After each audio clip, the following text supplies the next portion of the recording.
because of new words like COVID, pandemic, restrictions, lockdown, what started off as an artistic commission, an interpretation of the story of the Coomahorna River and its inhabitants and its journey and its story, had to change to a wonderful community project where the community of Caherdaniel were asked to send in audio and visual clips of their interpretation of the river and their relationship with the river, which I have now collated together to tell a new story of the Coomahorna River. Enjoy. From the dawn of the very first day, and every dawn of every day, I have spent my time flowing through this land. I have watched many people come and go, being born, living and dying. The people of Partholon, the people of Nemid, the people who came looking for copper, and many generations down to Michael Sheehan. I've watched him grow and play by the river. I've watched him wonder about the people who have been here before. If only I could tell him my secrets, but he knows quite a few already. The copper mines are just up about there in the mountain. On the Farouk side, here we have openings, and on the other side of the mountain at the Code, there's more openings. The Farouk copper mine was last opened 1837 to 39. It was closed down again in 39. The Code copper mine was open for a while around that time as well. And earlier, in the 17th century, they were opened by the British landlord, Sir William Petty. That Code remains the workings of a Bronze Age copper mine. There's 3 of those Bronze Age copper mines in the parish of Caherdaniel, the one at Code, Lamb's Head and Steg Fort. Around 4,000 years ago, people came from mainland Europe to Ireland looking for copper and gold. The people already settled here were the early farmers and had no knowledge of metal. The standing stones in the field down there in Coombe is said to be erected by the ancient miners. Looking down the river there, the Coomahorna River, down to the bay, the early prospectors would have landed in the bay and come up the valley here along the river looking for the copper and gold. It's amazing to think all that industrial activity was going on here over 4,000 years ago, before the iPad or the iPhone or any internet.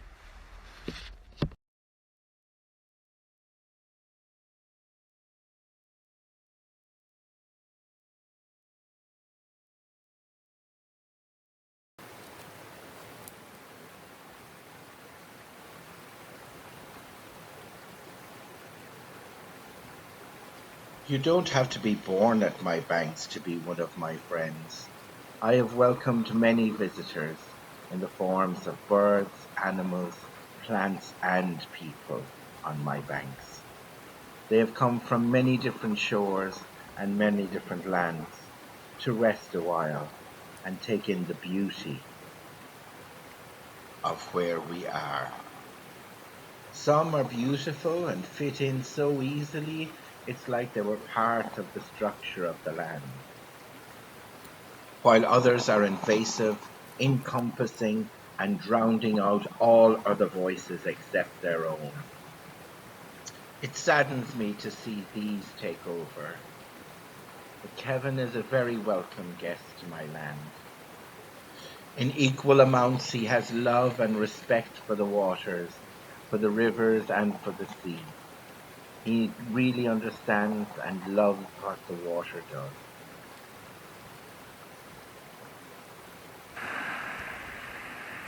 Sitting here peacefully on the bank of the Coomahorna River, in the upper valley, the river divides Coomahorna townland from Garoop townland. It's a peaceful place, and I suppose we're all drawn to water, and that has something to do with or evolutionary history. After all, 60% of our bodies approximately are made up of water. So it's calming and basically good for the soul. I'm privileged to be sitting here, which is in an area where during the mining in the Bronze Age there were settlements here, and I'm sure the choice of the location was because of the river. These settlements needed water, and as in most towns, they're built on rivers for practical purposes.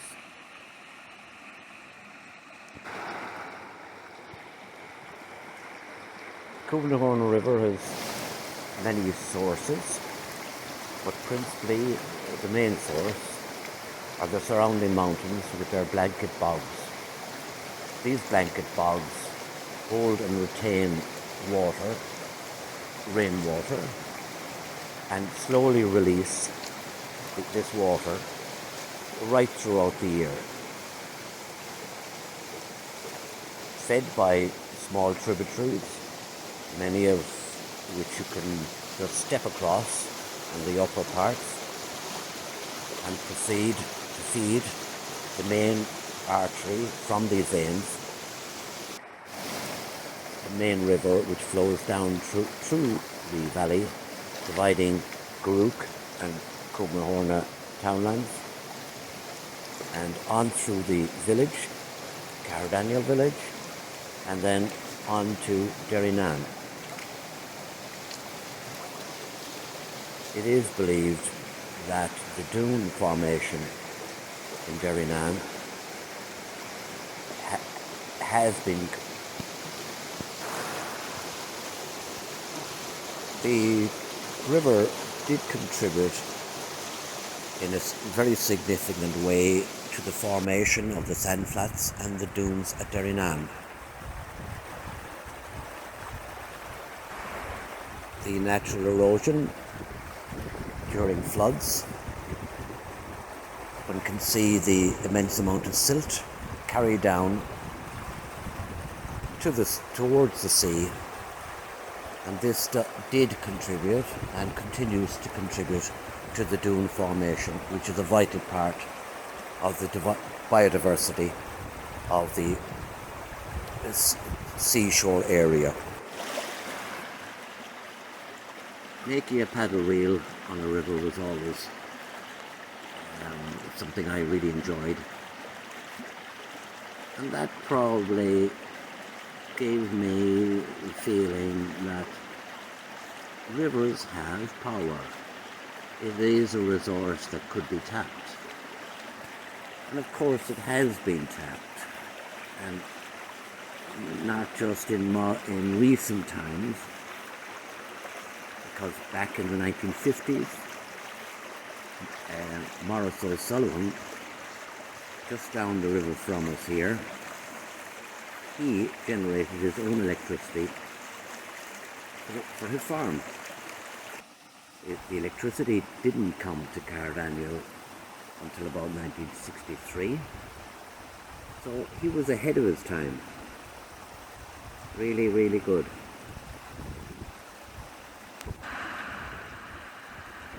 As I said, there is a constant flow in the river, principally because there is a fine reservoir of water held in the blanket bogs above us. This constant flow provides opportunity in that we could harness the power of this river to generate electricity.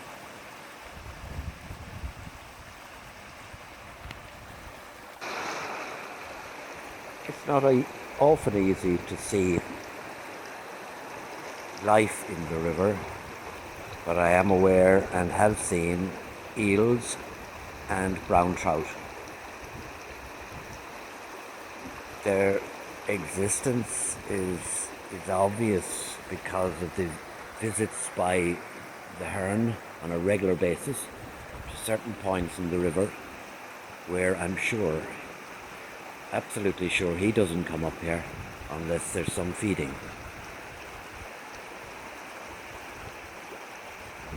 How these little creatures survive in the in the heavy floods, but I understand that they find little pockets and little pools to hide away for fear of being washed down to the sea.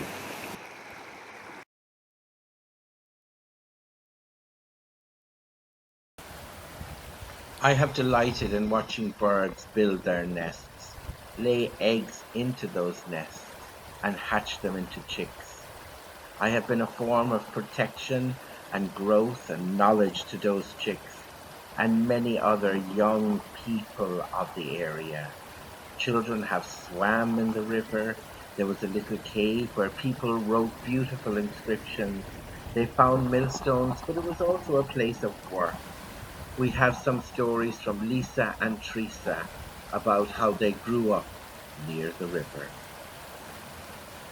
Hi, I'm Lisa, and on my 10th birthday party, we played a game where me and two other kids got to hide, and everybody else had to find us. We had to leave clues along the way, and we ended up in the river up at the Turners and found what we were very sure was a millstone, because we'd been studying about Neolithic period in history in school. And then a few weeks later, my sister and I went in and got that big huge millstone out, and it was a lot of work. First of all, dragging it up along the river, and then up over the fields to the gate, and then rolling it carefully down the road without having any cars crashing into us or anything like that. So yeah, it was sitting there in the driveway for, I don't know, I suppose the best part of 30 years, and I'm not sure where it is now. And it led then to lots and lots and lots of games in that river and further along the river, because we were convinced then that that is where people used to live. And we found soap dishes, and I don't know where we thought people swam and bathed, and loads of different things. And we also found the crystal of youth there, which we then had to protect from other people. And yeah, it was a lot of fun.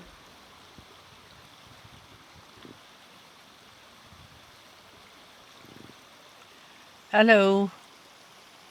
I just want to talk about the river and what my brother and myself used to do when we were younger.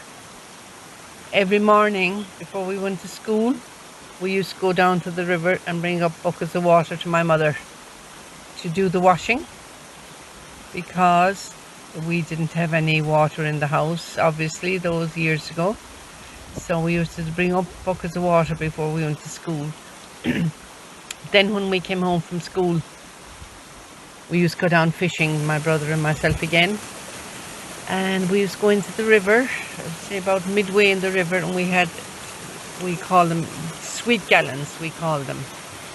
And they were kind of tins, I suppose you want to call it, kind of small buckets, little tiny buckets that we came on the sweets by the lady next door, Mrs. O'Laoghaire. So we would take those into the river, the two of us, and put the gallons into the river, lift up the stones, and as sure as anything, there was always a eel under the stones, and the eel used to go into the gallons, and we put the lid on. And just for fun, it was all for fun, we took the lid off the gallon and let the eel go again. But we spent hours there, absolutely hours, standing in the middle of the river. And then my older brother told me when he was younger, he used to go down on the lower side of the river and he used to go fishing there. And one day he caught a fish, he said an eel, a big fat eel. And he reckoned he was about 3.5 to 4 feet. And I asked him what he did with it, and he said he gave it to a neighbour. So the neighbour took it, and I presume the neighbour cooked it. I don't know. But that was our times. There were fun times down there. And in the summer, when the water would be very low in the river, we walked up. We would walk through it, no shoes, of course, and we would walk straight up the river for as far as we could go up, because you see there wasn't any glass. It was quite safe. There was no glass, no nothing.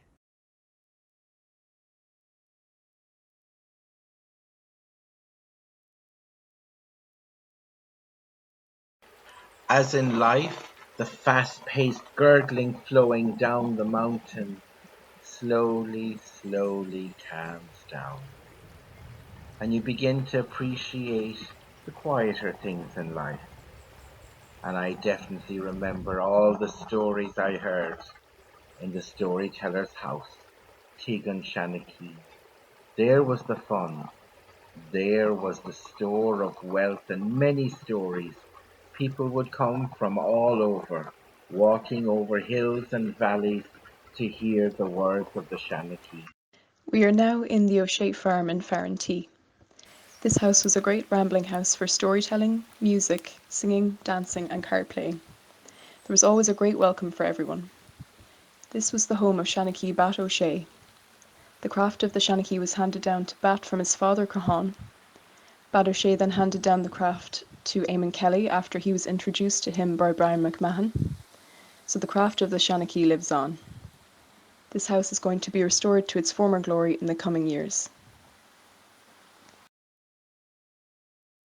Myself and Mother Nature have worked so hard and constantly, creating a beautiful biodiversity around the river, each plant and animal working together and carefully to ensure the success and the survival of every species. But as I said before, every so often an invasive species comes in which takes over the balance and upsets the balance. But we do have to cherish those plants that have stayed with me for many, many years. Lavinia Cunningham works with these plants. She loves these plants and she knows these plants. Adjugarepens, bugle, rush, Juncus effusus, Taraxacum officinalis, dandelion, Prunella vulgaris, known as self-heal, Trifolium repens, white clover, Achillea millefolium, yarrow,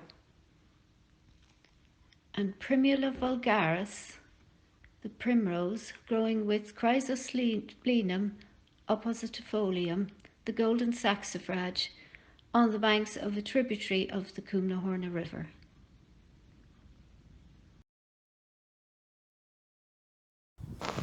As I meander my way down from the mountain, bringing all the minerals and goodness that were up there, I deposit it on the land, on the beautiful fertile land.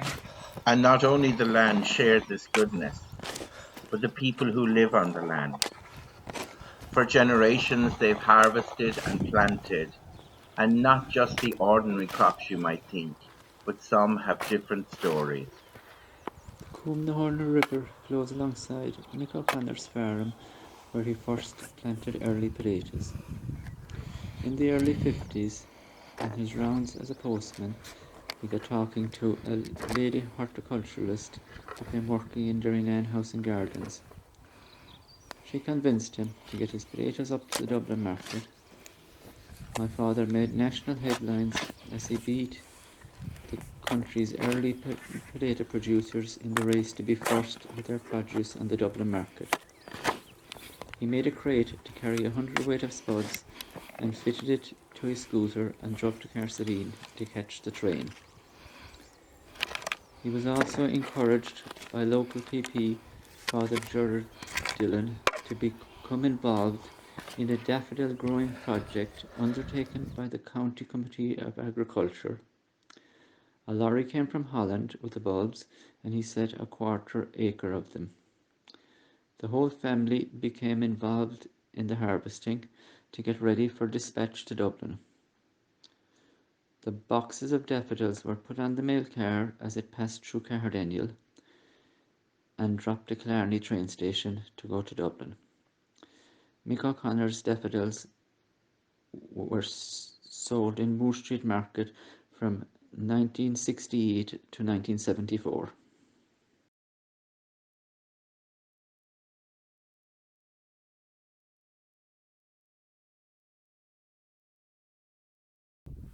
As I get slower and slower, I move closer to my destination.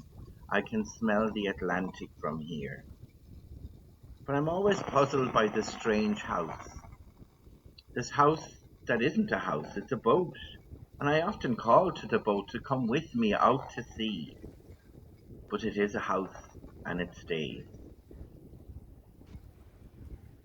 The ship house in Lamb's Head holds a very special place in my heart, especially since it was built by my grandfather Croghan Donnelly in the 1950s.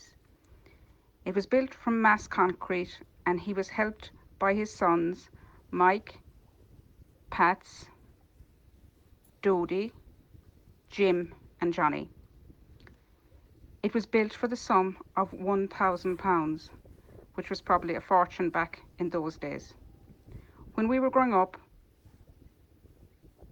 we spent a lot of time swimming down at Horgan's Ship House. It was our swimming pool, and lots of fun was had there by us and our cousins. We preferred that place to swimming out in Lawn Glass, which we felt was much colder. We loved swimming in Horgan's. We continued doing it for years and years and years, but what finished me was I got bitten by a weaver fish, or a delicate down, as we knew them as, and I had to walk the mile home with my brother Noel in agony.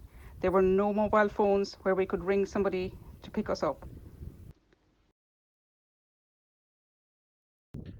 And now finally I reach my destination, looking out onto the Atlantic. I bring all the scenes of the mountain, the land, and the river.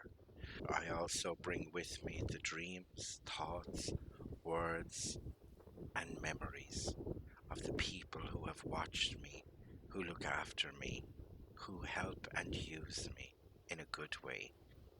And I reflect that care. I reflect how people treat me in the quality of my water, the quality of the air, and the quality of the planet itself. Going to the Atlantic is not the end, for my droplets are taken up into the clouds and come back as rain down onto the mountain again, where the cycle of life continues. Slán a níos gach duine, cíg me thuairís.